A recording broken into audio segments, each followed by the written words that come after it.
کله چې عیسی هغه ځای ته ورسېده 4 ورځې کېدلې چې د العازر مړی په قبر کې ښودل شوی و. بیت انیا د اورشلیم نه شاوخوا 3 کیلومتره لرې و او د اورشلیم نه د یهودي ډیر خلک مرتا او مریم ته راغلي وو چې د هغوی د ورور د مړینې په خاطر ورته تسلي ورکړي. نو کله چې مرتا د عیسی د راتللو څخه خبره شوه د هغه مخې ته ورغله، خو مریم په کور کې پاتې شوه. مرتا عیسی ته وویل استاذه که ته دلته وای نو زما ورور به نه وی مړ شوی، خو زه اوس هم په دې پوهیږم چې که ته د خدای نه هر څه وغواړې نو خدای به یې درکړي. عیسی هغې ته وویل ستا ورور به بیرته راژوندی شي. مرتا وویل زه پوهیږم چې هغه به د قیامت په ورځ راژوندی شي.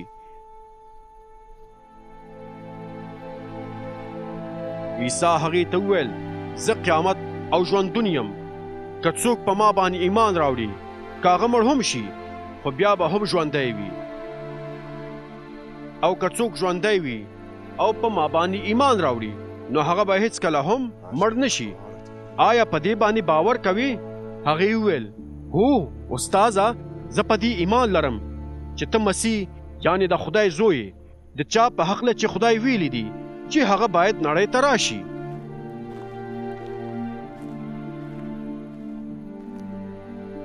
کله چې مرتا دا خبره وکړه نو لاړه او خپلې خور ته یې غږ وکړ او په پټۍ ورته وویل استاد راغلی دی او تا غواړي. کله چې مریم دا واورېدل نو زر راپاڅېدله او عیسی ته ورغله. عیسی لا کلي ته رسېدلی نه و او لا په هماغه ځای کې و چې مرتا یې لیدلو ته ورغلې وه. کوم خلک چې مریم ته د تسلۍ ورکولو دپاره راغلي وو او د هغې په کور کې وو، نو کله یې چې ولیدل چې هغه په بیړه له کوره وځي نو هغې پسې روان شول. هغوی فکر کاوه چې هغه قبر ته روانه ده چې هلته وژاړي. مریم هغه ځای ته ورسېدله چې عیسی پکې و او څنګه یې چې هغه ولیده نو پښو ته یې پرېوتله او ویې ویل استاذه که ته دلته وای نو زما ورور به نه وای مړ شوی.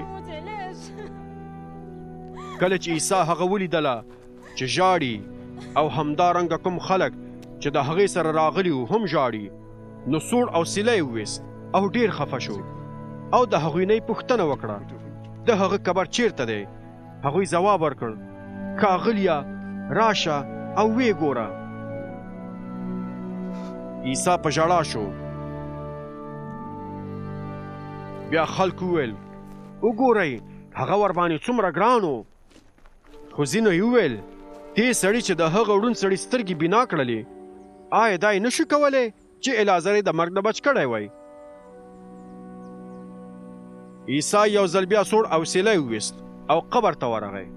دا قبر یو غار و چې خولې ته یې یوه تیږه ایښودل شوې وه. عیسی خلکو ته امر وکړ او ویې ویل تیږه لرې کړئ. مرتا د مړ شوي سړي خور هغه ته وویل استاذه اوس خو د هغه د مرګ 4 ورځې شوي دي او بوی به یې کړی وي. عیسی هغې ته وویل آیا تا ته مې نه وویلي چې که چیرې ته ایمان ولرې نو د خدای جلال به ووینې. نو خلکو تیږه لرې کړه.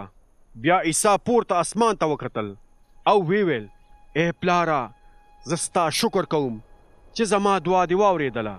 زه پوهېدم چې ته تل زما دعا اورې، خو ما دا د دې خلکو په خاطر چې دلته ولاړ دي وویل تر څو هغوی په دې باندې ایمان راوړي چې زه تا رالېږلی یم. کله چې عیسی دعا خلاصه کړه نو په لوړ اواز یې چیغه کړه ای العازره راوځه.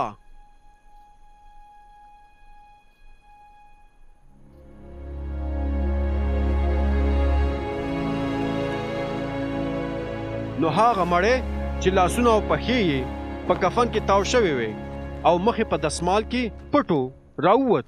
عیسی هغوی ته وویل هغه را خلاص کړئ او پرېږدئ چې لاړ شي.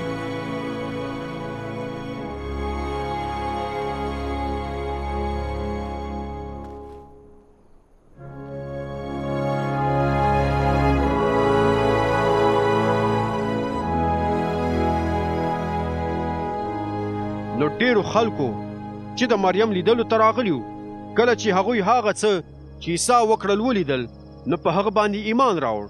خو د هغوی څخه ځینې فریسیانو ته ورغلل او کوم کارونه چې عیسی کړي هغوی ته یې وویل.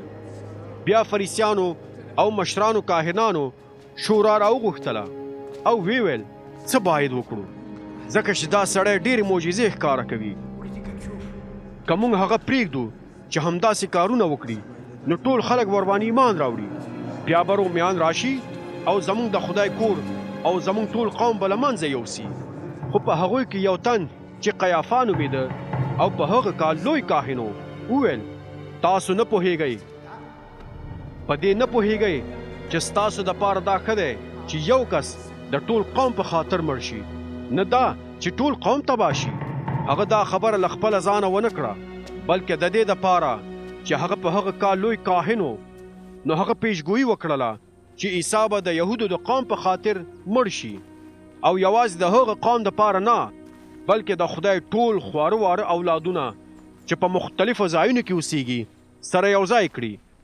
نو د هماغې ورځې نه هغوی د عیسی د وژلو پرېکړه وکړه.